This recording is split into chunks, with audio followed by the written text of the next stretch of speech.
All right. We'll open up this meeting of the Yamhill County Board of Commissioners formal and informal session for July 8th of 2020. And we'll begin with the flag salute. And Christian, can you lead us? Sure. Thank you. Sorry. I pledge allegiance to the flag of the United States of America and to the republic for which it stands, one nation, under God, indivisible, with liberty and justice for all. Thank you. Yeah. We'll move on to public comment. And due to COVID-19 and social distancing requirements, we encourage anyone wishing to submit general public comment or comments on agenda items to do so in written format by email at bocinfo@co.yamhill.or.us or by mail at 535 Northeast 5th Street, McMinnville, Oregon 97128. Any comments received prior to the meeting will be shared with the Board of Commissioners and submitted to the record. And Carolina, do we have, I know that we've had some. Nothing that hasn't been submitted. Okay, perfect. Thank you. Move on to item D, which is the consent agenda, and we have none. Move on to item E, which is old business, and we have none. We move on to item F, which is other business. And under other business, we have item F1, which is consideration of approval to authorize Lindsay Manfrin or designee on behalf of the Yamhill County Health and Human Services to submit an application for funding to the Oregon Health Authority Health Preparedness Program to purchase a refrigerated trailer for use in a mass fatality incident in the amount of $20,000. And it sounds like, Commissioner, it sounds like Ken had more information about that in case you had questions. Yeah, I did have questions. Okay. Well, Ken, would you like to share? I know that you sent us an email before we went on to us more details from Director Manfrin. Yes, Lindsay sent me an email this morning. I'm spelling while I'm looking for it. I think Commissioner Starrett might have it up, or Commissioner Olson. I have it. Okay, great. There were some questions about of course, with the current pandemic and this type of request, and yeah. It's not that. Yes. Just to clarify, this is something that has been, this isn't, as Lindsay put it, it's not a fun topic, but a necessary one. But there's a need. This need has been identified as part of mass fatality planning. That's part of our normal emergency preparedness work that was happening pre-COVID. Right. And it is generally centered around events such as Cascadia or other major vehicle bus accidents where now existing storage would be easily overwhelmed. So, just wanted to call out and just wanted to clarify that, while early in the pandemic there were some challenges, but this isn't in response to COVID-19. This is an application that's, it's for any other type of mass casualty or emergency response. Great. And as the liaison, I want to make sure, is it okay? Do you want to go ahead I know and that read you the got your email? question, but My question was, Ken, is as I read Perfect. through the grant and I read through Lindsay's stuff, is since it really is for a mass casualty incident, normal mass casualty like the Cascadia, how come this isn't being done through our OEM instead of through Health and Human Services? Well, keeping in mind that there's a overlap or partnership that occurs between the HHS and emergency management in any type of incident response, and there's certain elements that for something like this, it would actually be more in HHS's or the public health. okay. Yes. So about a year ago, it might have been longer, we had a mass casualty an exercise Right. through Office of Emergency Management. And one of the discussions was, what would you do, whether it was a Cascadia situation or you did have a bus crash or something like that, what would you do? So this was not something that is specific to COVID deaths. This is something that's been going on for years in terms of, so what we had to do is determine what we would do. We know that we had the funeral home. We knew that we had various food storage areas. But again, it was not something that we had any equipment to deal with. Yeah. So while I do think there was an email that called this into question, I would like to just read it just for Oh, yeah. to consideration of approval to authorize us to submit an Is application that the one from Leslie? for the mass casualty trailer. The email says, the decision seems like a waste of time, money, and resources, and I do not support it. Looking through Oregon vital statistics over the past decade in Yamhill County, I see previous years with lower deaths and previous years with higher deaths. So I'm wondering why our county needs a refrigerated trailer now. Where would it be stored and for how long? And I would like to see a focus on the health, well-being, and mental stability of our seniors, who account for 100% of our county's deaths. So the question is, why are we focusing resources on this? Again, I would just say that we are applying for a grant. We're not using county resources, but as far as where it would be stored is a question, but it has come up in past years, long before this was a COVID issue. Well, I think that, I guess, Mary, my comment to you is I agree with you. This is, it isn't about COVID. This is about any mass casualty. And I think we should apply for the grant. I see no reason, but I have the same questions is, where's it stored? Who makes sure the refrigerated unit is running? Who tests it all? If that be Public Works, or who would maintain as part of our fleet?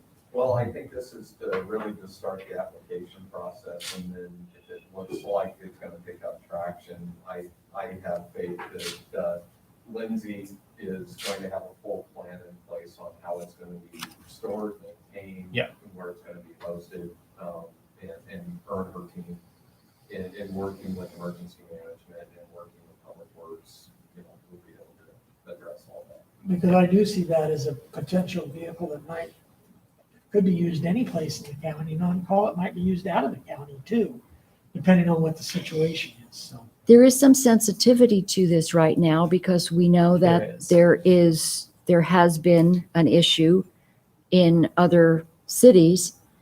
So I think that we have to be really careful about how we're approaching this. But again, it's agree. not using county resources. And I do get it. If we were, I'd say maybe that's not the best use of money. But again, we're applying for funding from from OHA. I agree. And I think I agree, Mary, as part of our preparedness, we might not use it for 4, 5, 6 years. We might use it tomorrow. If we first got it, who knows? But I think as part of our preparedness, it is very good that we can at least start the process of applying for the grant and hopefully be awarded the grant to get one. So And the Yeah. Cascadia issue is not going away. No. So I would move approval All of right. applying for the grant with due acknowledgement of the email that we received about whether or not and why this is necessary. Yeah, definitely. And before I go to vote, can you send it to BOC info so that we have those thoughts? Is that appropriate? You got it. I didn't get the one that you read aloud, I don't think. At least the last time I checked my email was at 8:30. it So was from 8:20. at okay. 8:21. Yeah, it went to you. Oh, okay, I'll look at it then. So you have it. Perfect. Do Yeah. we still want it? No, that's okay. Okay. Yeah. All right. So Great. You have a motion for us on the floor. So all in favor, signify by saying aye. Aye. Any opposed, same sign. The record show unanimous approval of item F1. And thank you, Ken. Thank you, Director Manfred out there. Item F2 is consideration of approval of amendment number 1 to the contract employment agreement between Yamhill County and Silas Halloran Steiner, which is Board Order 20-18 for consultation services up to 32 hours a week at the hourly rate of $85.46, retroactive to July 1st of 2020. and do you want to? Yeah, I can speak to this. That sounds great. Originally, I had a contract in place with former Director Silas to help with the transition, as Lindsay's transitioning into the role of director. Right now, there's still a need to, and it only ran to the end of June. Yep. And we're looking at modifying, before we had him basically on a retainer, this is actually going into more of an hourly rate. Yes. And so it's only when Lindsay has a need or needs to have him work on a specific project or have something that we have them available on an hourly rate. Okay, that sounds Now, great. Ken, originally under the retainer, have we used any of Silas's services since Yes. Lindsay, so we have used some services? Yes, we have. Okay. There's a lot to, with HHS being our largest department in the county with over 300 employees. And I think any new director coming into that role, whether or not either the deputy or serving in that role, there's a lot of things that, that you really want to take advantage of if you still have your predecessor that's available to assist with projects, and he's helped quite a bit, especially around the budget time with such a large and complicated budget as well. It was nice having him available. Yeah. And it will continue, and Lindsay's actually identified several projects that have been in the works that we could definitely use his assistance, and then also further with the transition, continuing transition under the CCO 2.0. Yes. And some assistance with that as well. So we should also mention that there is no minimum number of hours. So That's we don't have any particular retainer Mhm. other than the hourly rate going Correct. forward. That's a good And, clarification. Ken, what is and I think I saw it in there, but what is the expiration date, or is it ongoing, or has amendments that can be made, or I believe this would be for the fiscal year. the fiscal year? Admittedly, I don't have it in front of me. I haven't looked, but it is something that, and there are terms written into the contract that would allow either party on notice to end. But again, there's no minimum number of hours guaranteed either. Christian? Yeah, I just pulled it up. It renews starting in July of this year on a year-by-year basis under the same terms and conditions, but either party can terminate on 15 days written notice. So Okay, so that means at the end of next year we could be back here voting on that another year's. Could be. I believe the original contract actually called for us to go year by year and then to renew based on different amendments or different terms. Yeah. So I mean, and at any time, we could say, we're really not utilizing this. Right. We can just look at Yeah. how much we've done Or and how much just don't Silas has fall. I done. mean, there's not where the other one was written a little bit different to where we were paying a flat fee, and there was an expectation of a certain number of hours. Yep. That, this is hourly, it would only be if he's contacted and utilized for any projects or any work, we would pay it that. Yeah. My really, it's not a concern, though, my really question is since it only goes from July 1st, till June 31st of next year, if we wanted something that gives, do we want it to have to come back to the board to vote on, or you do wouldn't we have want to to. give authority? Do we want to It give automatically authority? renews on an annual basis. Oh, that's right. That's what Commissioner Starrett said. Sometimes it takes me a while to It actually auto do that. renews each July unless it's terminated by either party. Okay, so it is an auto renewal. And this is Okay. typical for this type of contract. Yeah. Because, Right. again, the previous contracts was set up differently, and that's why it didn't necessarily have this auto renew, and that's also why it's here before you as well. Because Right. we're changing the format on how the contract is structured. I think. Yeah, that's good, because I just didn't want to Mhm. have us sit here next year reauthorizing. If it auto renews, I don't have a problem with that as well. Mhm. I think it's actually better that way. So. Yeah, great. Thank you. So I would move approval of item F2, consideration of approval of Amendment 1 to the employment agreement with Silas Haller and Steiner. All in favor signify by saying aye. Aye. Aye. Any opposed, same sign. Let the record show unanimous approval of item F2. And Commissioner Olson, did you vote? Yes. I Okay. You couldn't Did you even- also? Yes, Okay. aye. I thought that's what that look was for. All right. Moving on to item F3 is consideration of declaring the following items as surplus for the sheriff's office to be purchased by a third-party firearms dealer, the fair market resale set price, Board Order 20-163.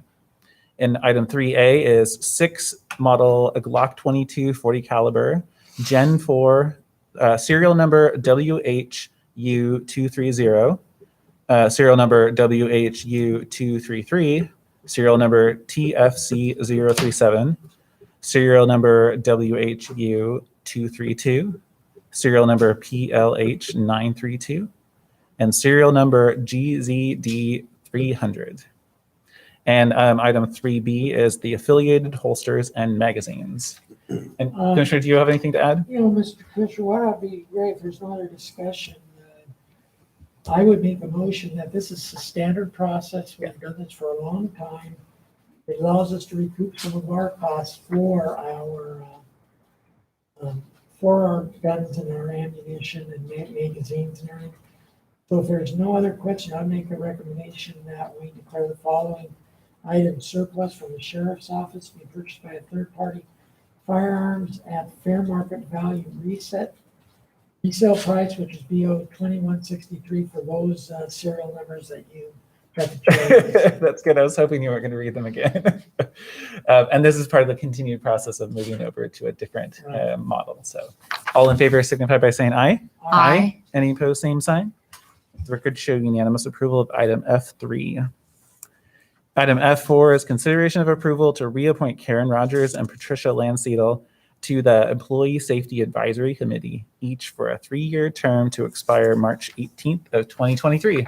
And Commissioner, County Administrator, do you have anything you would like to add? Nothing to add. This is our Okay. Employee Safety Committee, and these are 2 of our management reps. I do think we were pending response from the union for some reappointments for some Okay. union-specific positions. That's what I thought. And they haven't gotten back to us, so we can finish out the appointment process for that. So I anticipate once we hear back from the union, we'll be coming forward with those appointments as well. Okay, great. If there's no further discussion, I would move approval. Okay, I would move approval of item F3 or F4. All in favor signify by saying aye. Aye. Aye. Any opposed, same sign. The record show unanimous approval of item F4. We don't have item F18, today. So when we flip over our agenda, we're moving on. Item D is public hearings on the formal agenda today, and item G1 is docket number SDR-16-14/FP-03-14, which is a remand. And this is the remand of an expansion of a Riverbend landfill. The original application was for a site design review for the development of 37 acres proposed for landfill expansion and ancillary facilities. The Land Use Board of Appeals remanded the county's decision approving the request with conditions, as set forth in Board Order 15-115 for the express purpose of addressing issues identified in the remand relating to ORS 215-296. You can see the public notice for specific hearing parameters, and the hearing will be limited to accepting written or electronic argument only. And at this point, Mr. Chair, real Yes. quick, in order to keep the numbers down, I'm going to go ahead and leave. Mr. Sadlow's going to okay, stay throughout the hearing and take my place. perfect. Thank you. Yes, thank you. Well, Councilor Sato, when you sit down, I'll open the hearing. How about that? We'll open up this hearing Chair. for docket number SDR-16-14/FP-03-14, which is a remand. And at this point, I would call for abstentions by members of the board. Mr. Kula, Yes. Mr. Chair, I did receive an email. I don't know if everybody else got it, but they're challenging whether or not you should recuse yourself from the decision. And I don't know the facts in this, so I will just put them out there and you can address them. Oh, okay. Commissioner Starrett, a quick question. Can Casey be asked to recuse himself from any decision that pertains to the landfill? His wife was the leader of the Stop the Dump group. I don't know if that's true. I believe he was involved in the LUBA challenges on the landfill, and there is no way that he can be impartial on this. So I thought I'd read it, and Yeah, I thank would you. let you Yeah, respond thank to you. those Yeah, questions. definitely. Yeah, absolutely. The facts are not correct. My wife isn't the head of Stop the Dump. I'm not married to anybody who's in the back of the room, right? Okay, great. And my wife has not been involved in any of the appeals of it. But thank you. But said that you were involved in the LUBA challenges? Oh, no, I have not been involved. Okay, in any capacity? I think I attended one as a commissioner. but that was what, January of last year. I think. Okay, all right. I just wanted to read that. Yeah, thank you. Okay, And if thank you could forward that to me, that'd be great. absolutely. Better to get it on the record. Or you can put it in the record, actually. It'd probably So be that would better go do to that. Carolina? I'll send it to Carolina. But I do, I want to acknowledge that I have received, well, back when I was running for office, I did receive campaign contributions from people who were opposed to the landfill. But interestingly, or opposed to landfill expansion, interestingly, I had somebody tell me that if I voted for the landfill expansion, that they would guarantee my reelection. So we got a few pressures out there in the world. But for me, I don't have a bias in this situation. I'm ready to hear the decision as it's presented to us. Okay, thank Yeah. you. Thank you for bringing that up, though. Thank you. Best to have this stuff out in the open, right? Absolutely. Yeah. But are there other calls for abstentions? Okay. And really, this is for the public, the call for abstention, not from the commissioners. Are there objections to the jurisdiction of the board to hear the matter before it? And that's to either the applicants or any opponents. Great. Now, I'll ask Councilor Sadler, will you read or will Ken read? I think Mr. Friday. And Friday, can you read the statement? Sure. Thank you. State law, Oregon law requires that persons who attend a land use hearing be advised of certain rights and duties before the hearing begins. First, with regard to the standards for approval, state law ORS 197.763 sub 5 requires that we list the applicable substantive criteria that must be met in order for the county to approve the application. This is a remand from the Land Use Board of Appeals, also known as LUBA. The LUBA decision number 216-026 is the matter at hand. The LUBA remand lists the following issues in which testimony will be accepted. The hearing will be limited to written or electronic argument only on the following issues, and no new evidence will be accepted.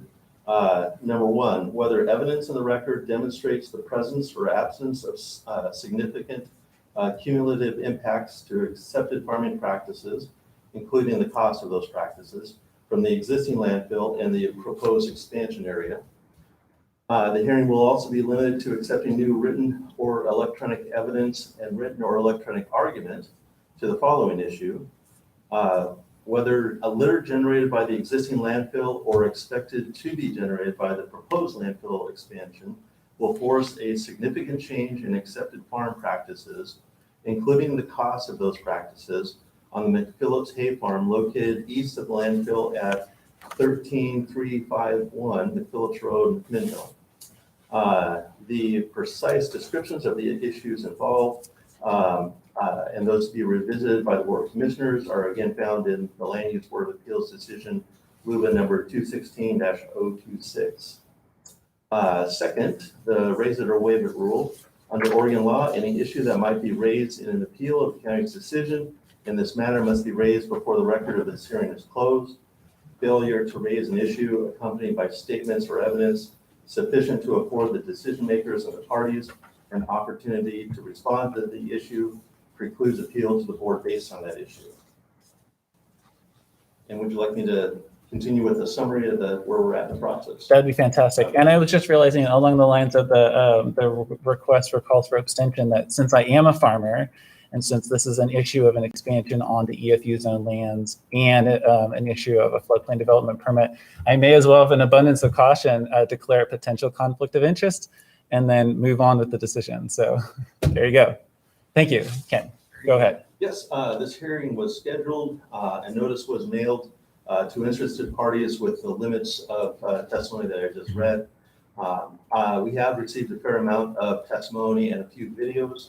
The testimony and videos received yesterday in the afternoon have been posted online. As this is a written only hearing, it was anticipated that there would be a request to respond to new information, and there has been such a request. Therefore, I have a schedule proposed, which I have supplied to Mr. Kleinman, and I also Thank you. put in front of you.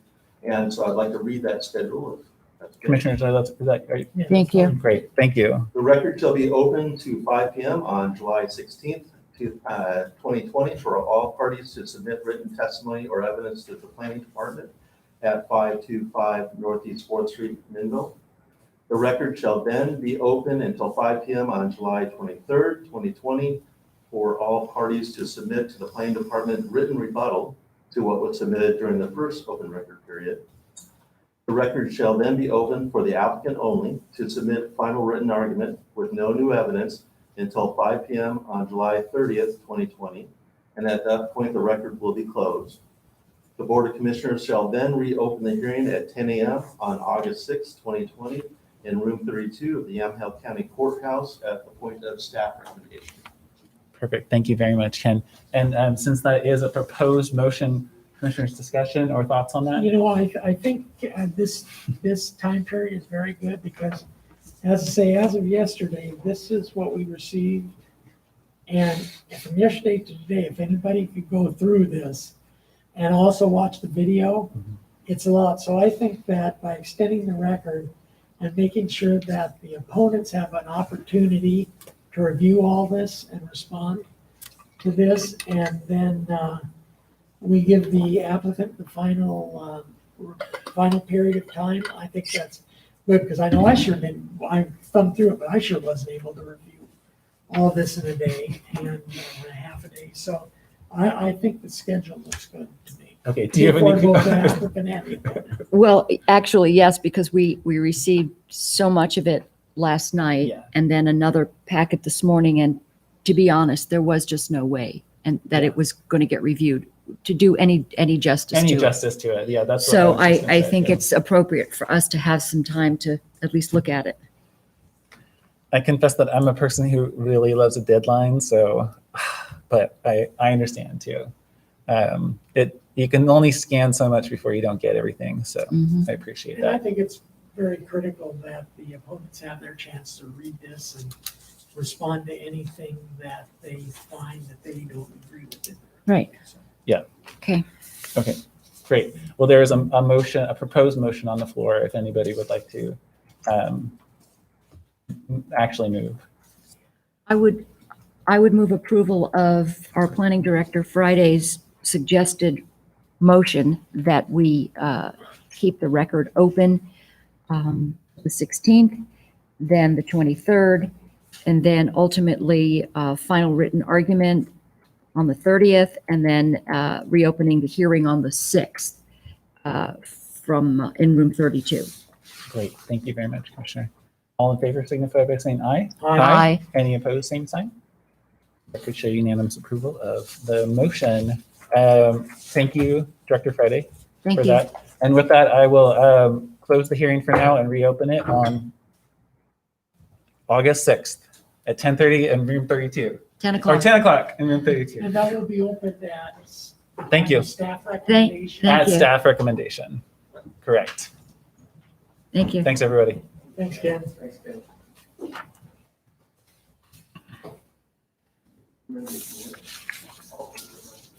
All right, commissioners, we'll move on to, that was, for some reason, I thought it would be longer, but move on to item H, which is calendar session. And do we have anything that we need to add to the joint calendar? No, I think other than Zoom meeting.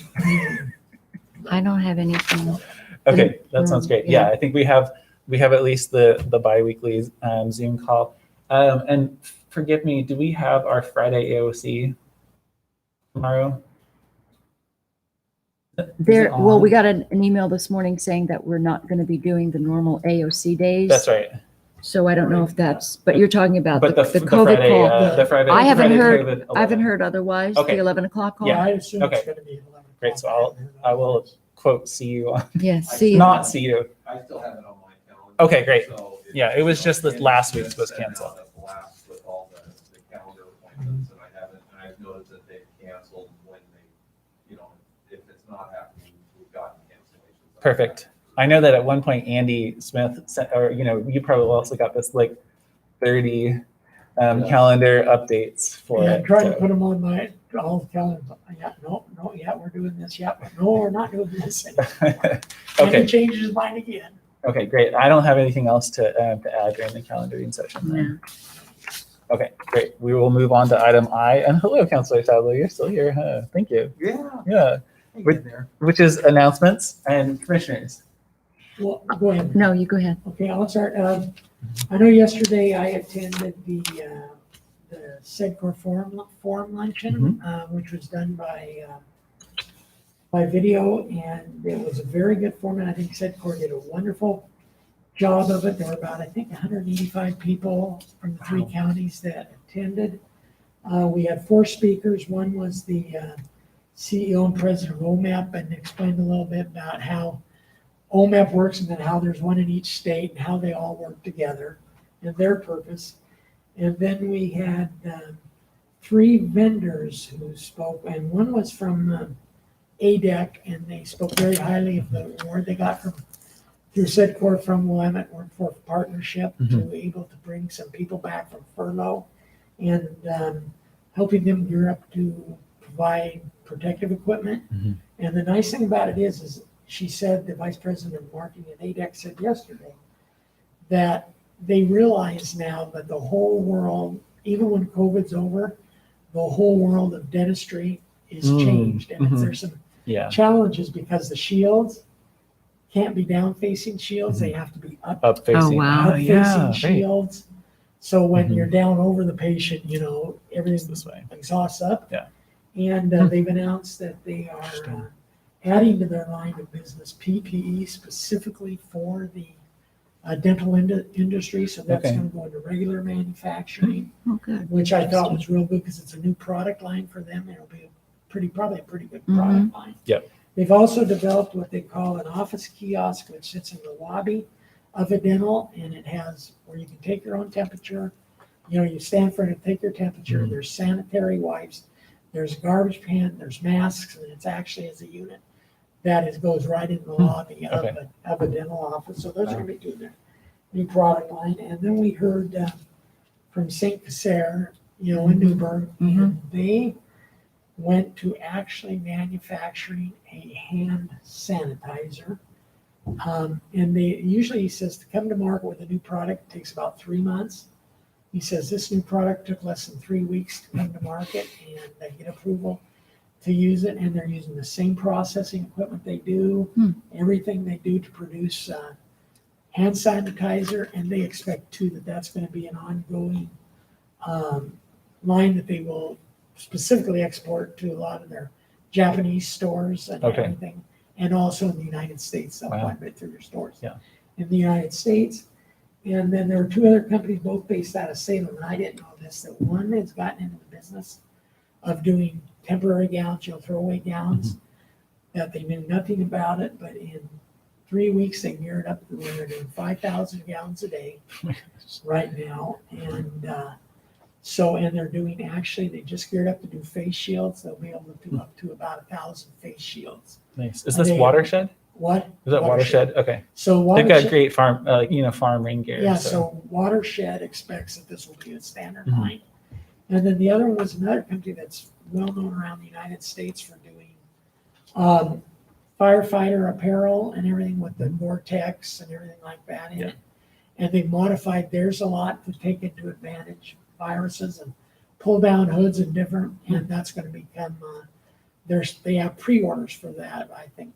I forget how many pre-orders, but they're going to start doing that. So I think the 4 companies that spoke all within our region were very good, but I think it shows too between Willamette Workforce Partnership and SEDCOR and our partners in Yamhill County, just what Yamhill County is doing for the rest to address that. Right. So it was a very good. That's very good great. luncheon. Thank you for being there. Thank you. Yeah. Thank you. Yeah. And thanks for that good overview. I was scheduled to sign up to go, but I was at Newburgh Rotary at Newburgh Rotary. Great. Commissioner Sarah, do you have anything? Yes, the weekly call with the governor's office and Leah Yes. Horner, and that's our District 6 meeting. And just a couple of things that we talked about. I remember last week I had asked Leah if she could come up with some information about the unemployment backlog. Yeah. We continue to get them, and fortunately, our legislative, our folks, Representative Noble and Senator Boquist have been really great about trying to push some of these forward, but they're pretty heartbreaking letters from people who are just down to the, Yeah. they have nothing left. Yeah. So we asked for some kind of a timeline. Is this, we've got at least, we know of at least a 2,000 claim back order and backlog rather, and we're not seeing any movement on that. So they're talking about hiring more people, but that's really not helping those who haven't even gotten their first week. So Mhm. there is that. The other concern I brought up was a letter I believe I read on the call, which was from a Oh, yeah. from a business. Who was struggling with the mask? Fairly large right? business Yeah. was struggling with their employees, longtime customers not being able to wear masks. He says we've had a real hard time. He said, I've watched my employees who were very happy and were doing well, and now we see them and they have just lost all kinds of interest in coming to work wearing a mask all day. And really, what can we do? Because we're seeing it's really difficult to deal with as a business, and we're worried about the fine. So I contacted Representative Post, actually all of our legislators, and I said, well, what do we tell our businesses who are struggling? Yeah. Their employees are really having a hard time wearing a mask all day, and then customers as well. And Representative Post said, I'm afraid, because the $5,000 fine, a day fine, is something that will pretty much destroy our businesses. I'm afraid this is not something we can work around. I already have a business in my district that got an OSHA red tag slapped on their business and told further violations will be $5,000 a day. It's beyond frustrating, and I don't think it's going to go away, and I'm anticipating more. So yeah, our businesses are concerned about this, and I just brought that to their attention, and I was told by Leah Horner that, well, don't worry about it, because first we go in and talk, and then we do the red tag warnings. But I don't think that's small comfort to a business that's now, because we do have perhaps another shutdown looming. And the other thing that she mentioned was the levers that the governor's office has is to shut down businesses. And OLCC is really apparently being quite the force for going okay. into businesses and the red tag warning. So just brought that up, and it is of concern, and we are hearing about it. So just wanted to share what we had discussed on the call. Yeah. So what did Leah say? Did she have a response, or was it like to that particular? She said, "Don't kind of." I'm always curious about how Well, don't worry about it. The businesses don't have to worry about a $5,000 a day fine if we just initially do a red tag warning. It's more education, but ultimately they have been, according to Representative Post, we have a business that has been told one more violation and you will get a $5,000 a day fine. That's pretty, it's pretty ominous. If I could just add Yes, on to that, please. Commissioner, for a minute. As of this morning, both COVID-related and non-COVID related, the Employment Division had a backlog of 98,000 cases.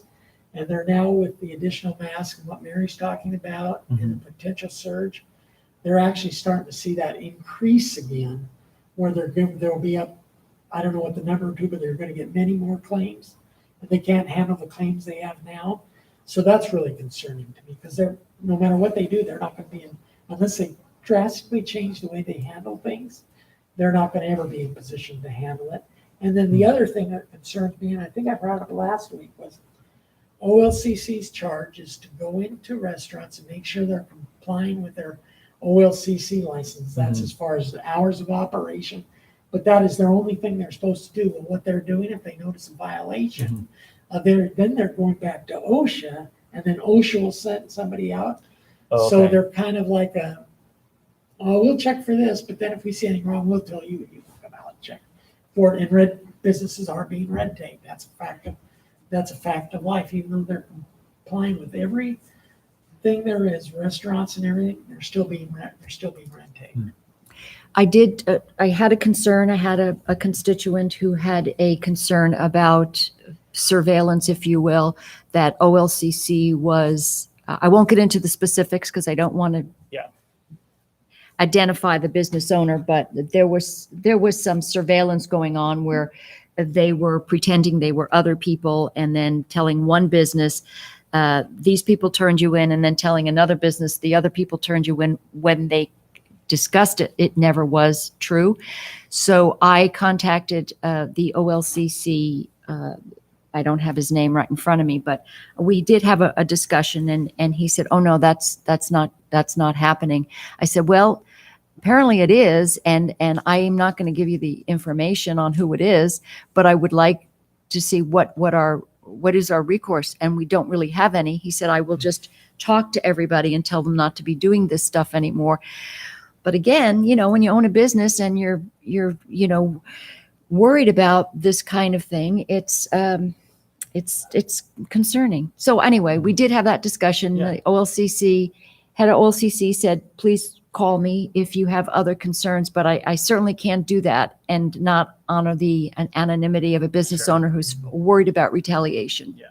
Steve Marks. I mean, not the business owner, but Steve Marks is the director. I will tell you in a second. Sometimes it's helpful for me to know. Let me look. Give me 1 second Yeah, because yeah. I put it in my phone. Jeff. Okay. I have OLCC Jeff. Well, that's what I have For for what some it's other worth. people. We'll see, Jeff. For what it's worth. Without Strickler. Anyway, that's what I have. Okay, great. Thank you very much. It's helpful to hear, especially about the calls. So thanks for. The other thing, Casey, Yeah. is talking to some people yesterday after the SEDCOR luncheon. There is some concern among many of our SEDCOR members and everything. Mhm. There is a big concern that regional solutions, and Jody does a great job, Mhm. but regional solutions now has got to the point that they're more acting on behalf of the governor and doing what the governor tells them to do and not working as much for businesses. Oh, interesting. And that was scary. That was scary. to me. Okay, that's an interesting observation. It's interesting that you brought that up. There's been a constituent in Newburgh, the Newburgh Airport, who's been trying to work with the FAA on a grant program. And I started out with regional solutions, went to the FAA, then where Al Bannon has been helping out, Representative Bonamici. But again, regional solutions has basically been on all of these issues. It's really been at the behest of the governor's office, when initially what they're tasked with is to actually be a liaison for all of the various Right. All the hurdles alphabet. that a municipality or a business would have to jump through. So And especially when the county, we pay for 50 or 60% of regional solutions. I mean, it's not just the state's paying for it. We pay for it through different deduction plans and everything. And so, but I think they changed their focus a little bit. yeah, I don't know, saying I'm not blaming it on any one person. Do you know but I where that think would their come from? focus has changed. Do you know where that would come from? Or If you look at regional solutions, it is funded by, some of it's funded by the county. And I don't know if it's direct out of the lottery fund. I don't know where they get the money from, but like out of the a road fund or whatever, but we don't see it. like a removal before it comes to the county? Is that? no, I've seen it itemized somewhere, and I don't can't know. remember Maybe where. would there have been something through AOC? No, I don't know, but if it was Rob could very easily. We could find that out, Yeah, that would be. I would be curious to find out. because it used to be where you could go to regional solutions, and when you had one of these head scratchers on a constituent who had an issue, Mhm. but it's not getting anywhere anymore. Mhm. We're Okay. not getting any traction on some of these really sticky issues. I will say, I'm not aware of any particular line item in the budget that's been called out specifically Yeah. for regional solutions. Okay, I'm not either. And I think that's because I can do more Not research. from It's us, taken but it's before it gets somewhere. to us. I think it's taken before I it don't gets know to if us. it's part of some other. Yeah. Membership or prescription or subscription that we may have. Sure. Yeah. Under some other umbrella, AOC or something like that. Mhm. Well, I'll tell you, Okay. I'll go ahead and I'll check with Rob. I will take care of that and check with Rob. Thank on you. that and get back to everybody. Okay, that sounds great. Thank you. Okay, I had time to jot Your down some nonsense. notes. And I actually sent Commissioner Sterrett, I try not to like send direct emails to you, but I did send one to Commissioner Sterrett because I forgot last week to talk about how I was on a call with county chairs and the governor, I think it was last Tuesday, and they were going over kind of the science and the background to why the mask mandate was implemented, right? And what the federal coronavirus task force, the reasonings that they had. And at one point, Nick Blosser, the chief of staff, said, "Oh, and we've put end dates on some of the EOs, and we're rescinding some of the EOs, the executive orders, the various alphabet of them." And then he turned to the screen. And he said, "In fact, Yamhill County sent us a letter about this," and it was partly in response to it, and it was an acknowledgement.